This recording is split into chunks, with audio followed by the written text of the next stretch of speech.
What's up, guys? We're in the heart of Q4. Hopefully it's going well for all of you, but today we're going to answer some pressing questions that you guys have had. So viewer questions that we had, and we might even answer what platform might be best to sell on for you. So let's dive in.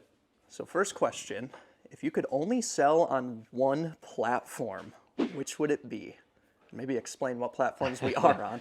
Yeah, that is a great question, and it's one that I think about a lot. So I guess quick answer is Whatnot. Ooh. I thought about it, and there's a number of reasons that I think that we'll get into later for why I choose Whatnot. But the platforms that we do sell on are eBay, Whatnot, and Amazon mainly. So those are kind of the three that I'm choosing from. But for now, I'm going to go with Whatnot. And how do you keep track of profit margins? Yeah, so profit margins specifically is something that I would try to track on a monthly basis. So we use QuickBooks Online. It's a paid software. My wife helps me with bookkeeping, so shout out to Alyssa. And it's gotten a lot cleaner these days, but for me, like, I try to just keep track of all of the costs of goods, all of the, wages, supplies, all expenses, and then have the net sales after fees in the other category, and I can look at each month after it's done. Usually about a week after the month's over, we'll kind of like close it out, review it, make sure things are good.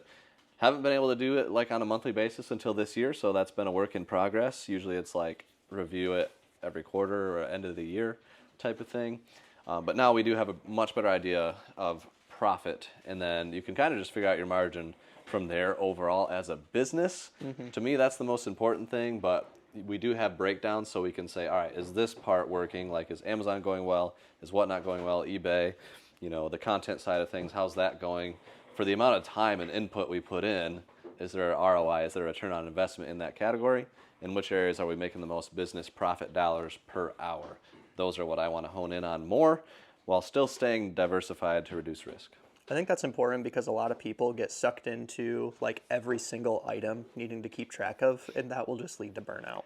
Yeah, I mean that's best case scenario for accounting and bookkeeping, but there are like methods of like the weighted average method, which is coming up with one cost for every item that you buy, just dividing it out, total cost of goods, how many items sold, and what's the one cost per item. Google weighted average method and talk to a CPA for your accounting.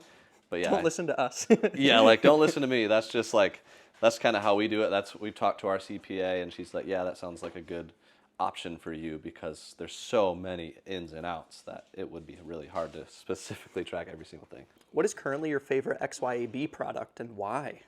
Well, my favorite is a long time product, and I think it's one of their top sellers. But they're Fantastic controllers. Ooh. I love these things, and they actually have like really nice packaging for them now.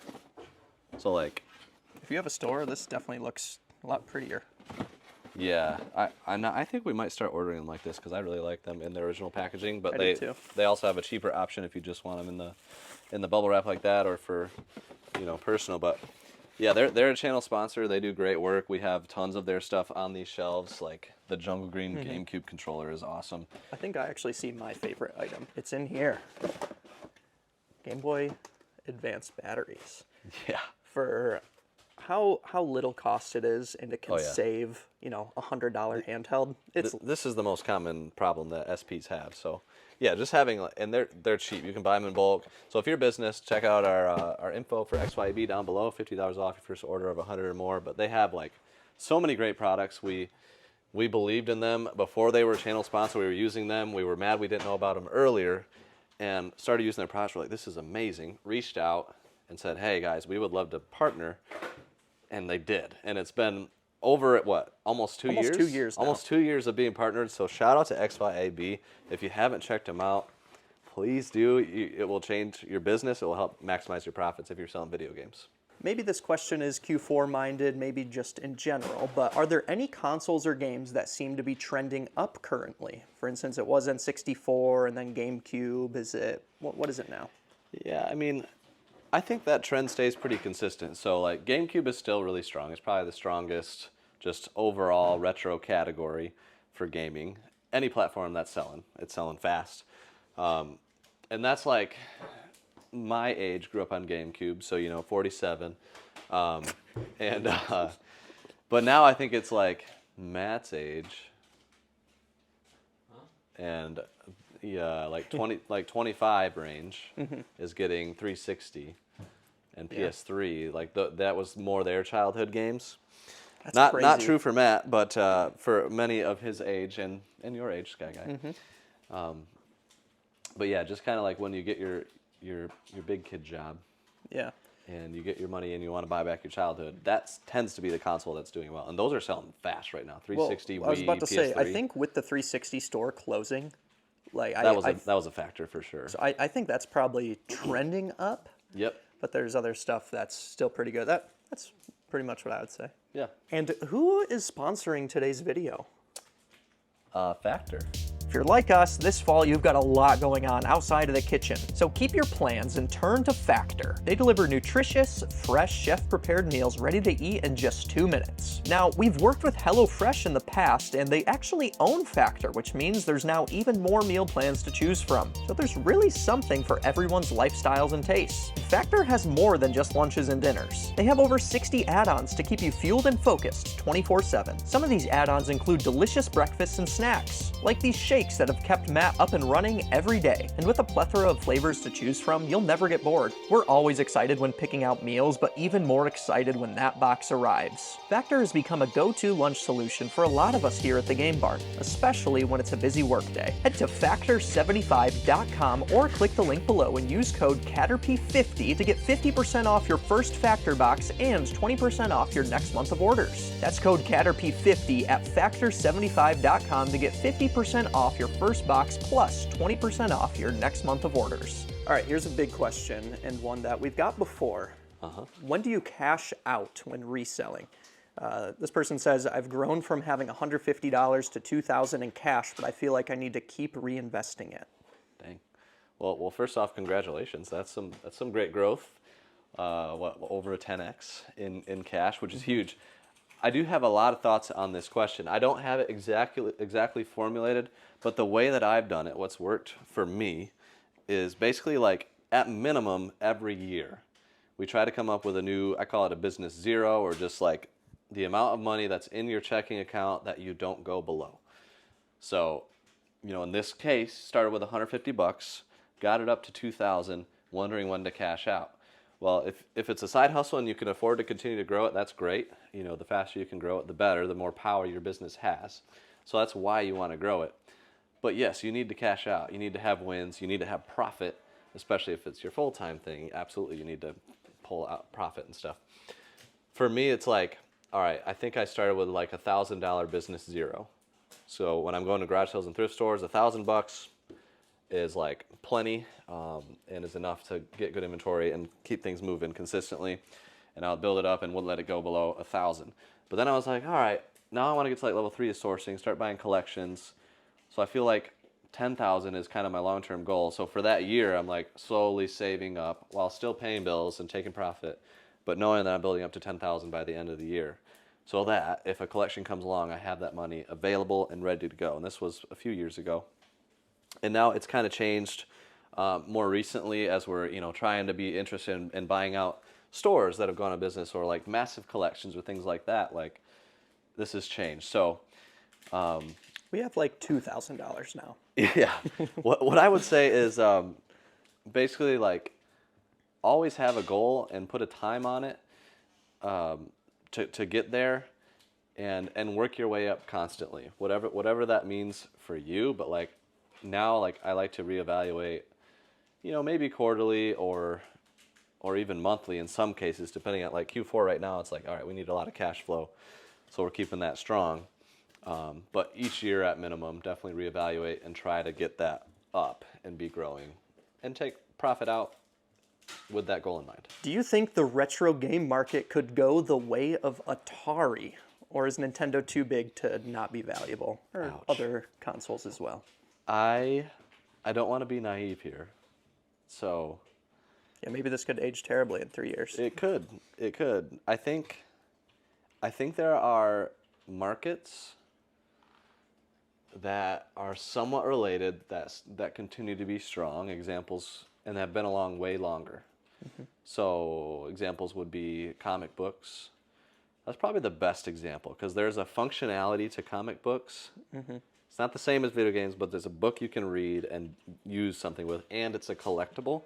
Yeah, it's different than like cards where it's just something Straight up made for collecting or in some gold cases coins trading or something. playing. I guess those used to have a function, but now they're just like gold is worth a lot more than $1 if it's an ounce or whatever. So I think that video games in the Nintendo era, to me, that's when gaming like started to get interesting and good for the long term. So like my kids can play Mario 3 on NES or even the original Mario Bros. And have fun. My kids are 5, but they can't play Atari Space Invaders yet. Maybe when they get older, but like I'm saying, like for all kids in the next generations, can they play these games and have fun? I think Nintendo is a yes in a lot of games. There's some games maybe not as much, but there's some like Contra, Zelda, Mario, games like that. And then Super Nintendo to me is when gaming got great. So I just think that there's going to be a market for these for the long term. I think there's forever physical people. Shout out to Limited Run Games for their slogan there. But like, I think there's always going to be enough of a market for a lot of sellers. That being said, I do think some will be weeded out in the long term. If you're providing a worse service or a worse quality product, you're probably going to get weeded out. But I think for those providing great service, great product, they'll remain for the long term. Prices might change, but you just have to buy lower, sell lower, buy higher, sell higher, whatever it is, just follow the market. I think even culturally, it's going to keep retro gaming alive. I mean, there's still hope so, channels man. dedicated to playing those games or doing speedruns of those games. Like, some of the most popular speedruns are still retro And a lot games. of really young people that are doing those channels. The So fact- just pointing that out. Yeah, and like the fact that Tetris has had the resurgence it has, Yeah. and it's still Shout out to Blue Al Scooty. pal. Oh, you do. Don't worry about it. All right. But like the fact that Tetris is now just being dominated by like 13, 14-year-olds who used to be dominating It's an NES Fortnite. game that they're playing. Like, yeah. So yeah, like I know that a lot of you guys watching this have thoughts, and I might have rubbed some people the wrong way there. That's my opinion. But please let me know what yours is down below. What you think the long term is. I know digital. We just had a PS5 Pro digital. I don't know where it went. I think I put it over on the shelf. Yeah, we threw it away. Yeah. So digital gaming is coming.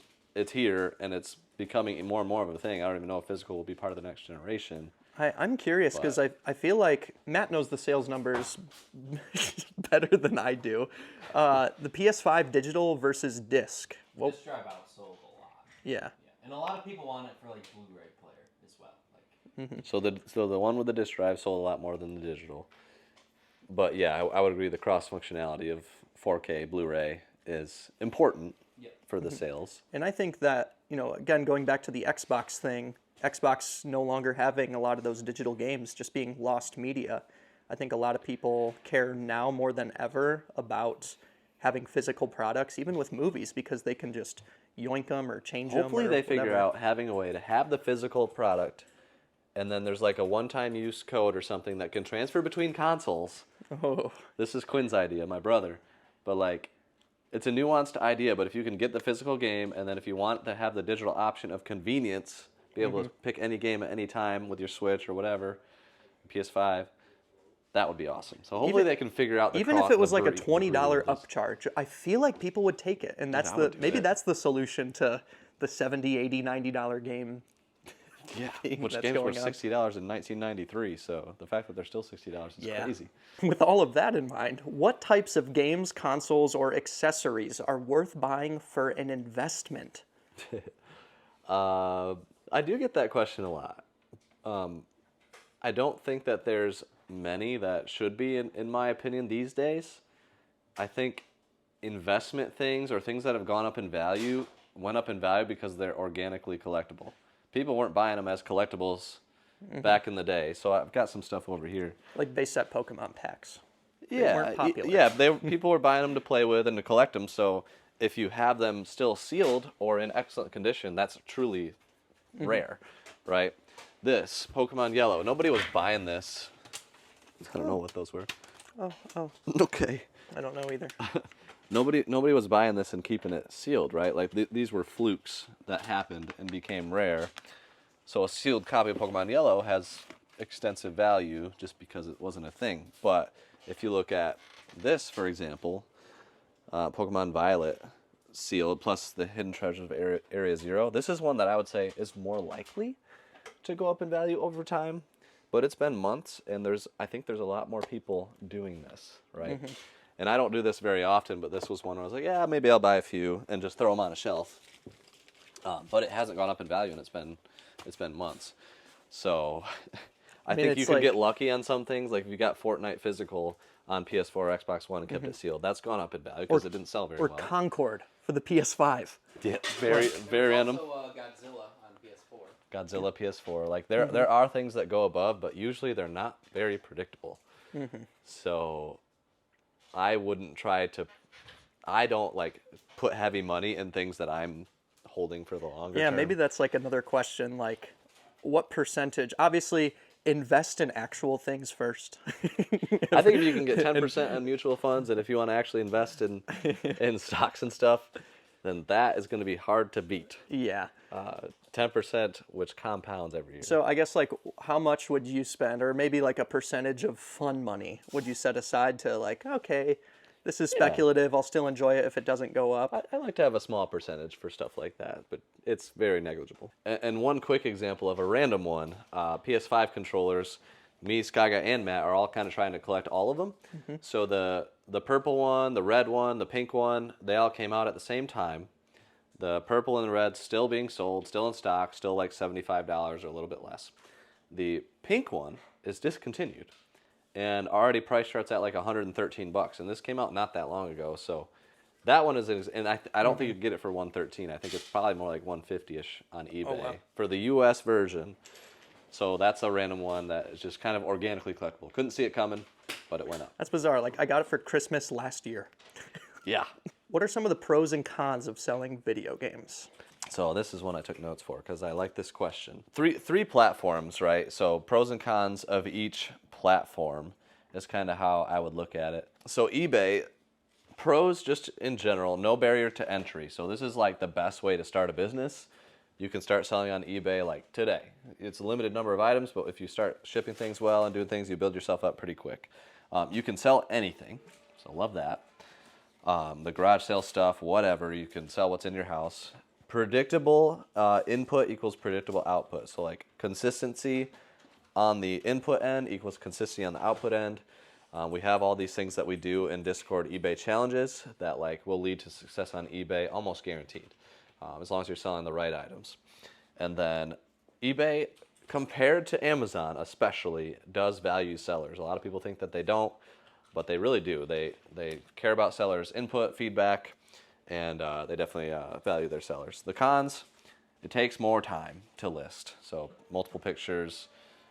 There are ways to make it efficient, but compared to Amazon, FBA, or whatnot, it takes a lot more time. And then storage.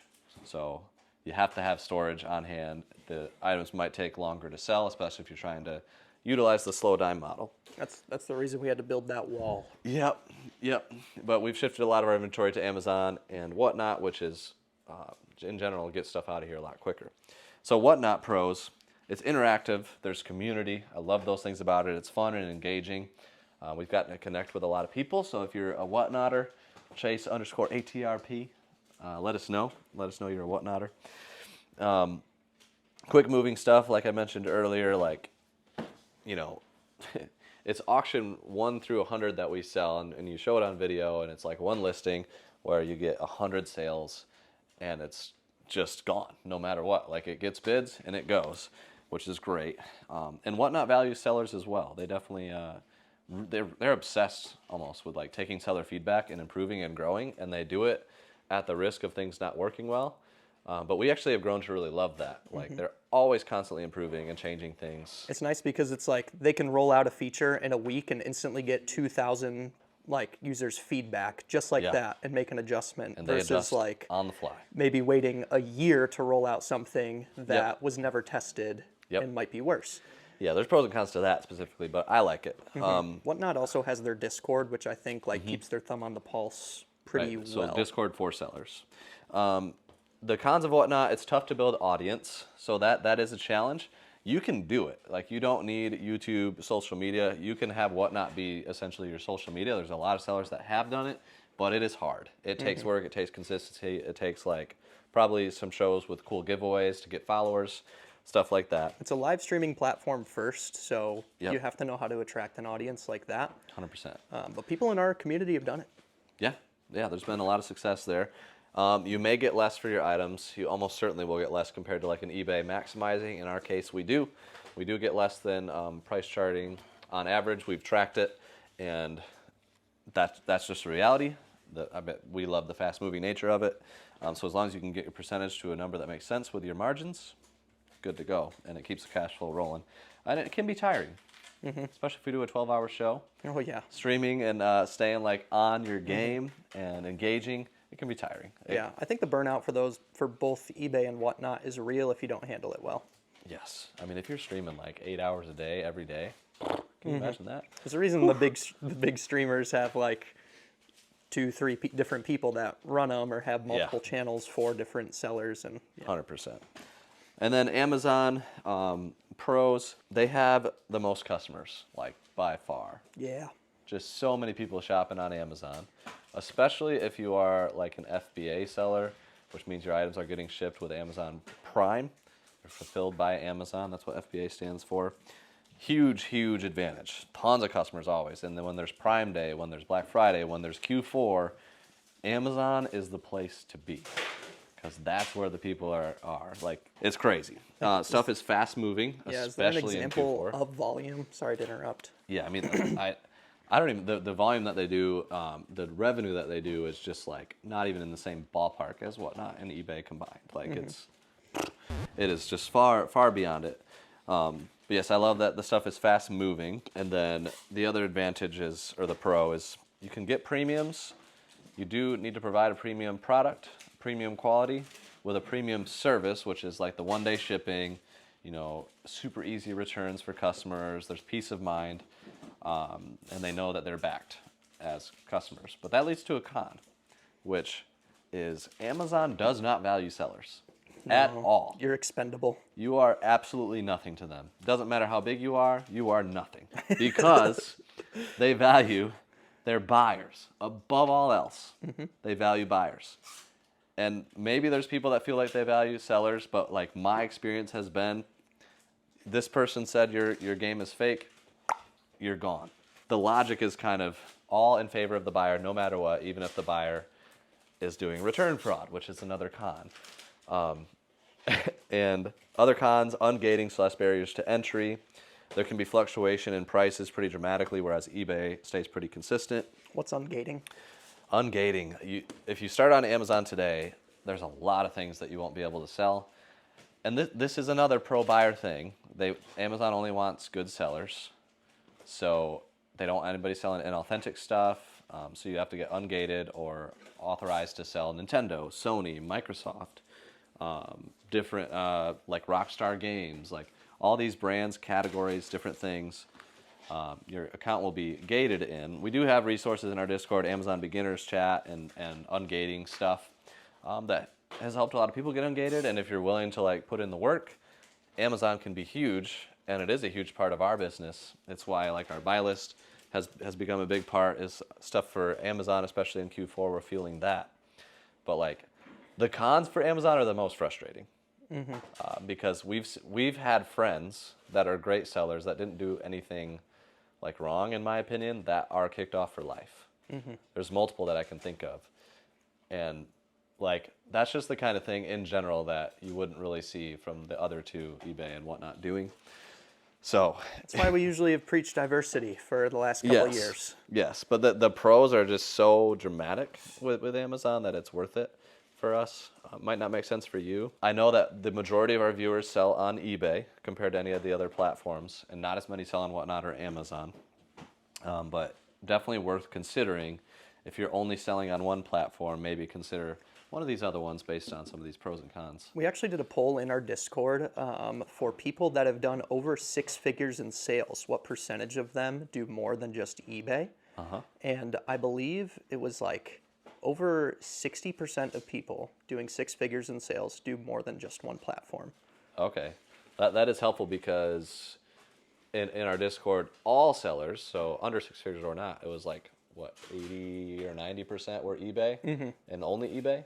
So yeah, and that was maybe like a year ago when we did that poll. yeah, so it's been a minute, but like usually like if your business is growing and you're getting serious, like it makes sense to kind of start adding a second platform. But I always say like mastering eBay first is like the best thing to do. That's what I did, and love eBay always and forever. So that's the greatest way to start an e-commerce business, in my opinion. Definitely, please let us know your thoughts in the comments below. I think it'll be helpful to me and to others. Give us some more questions you guys have.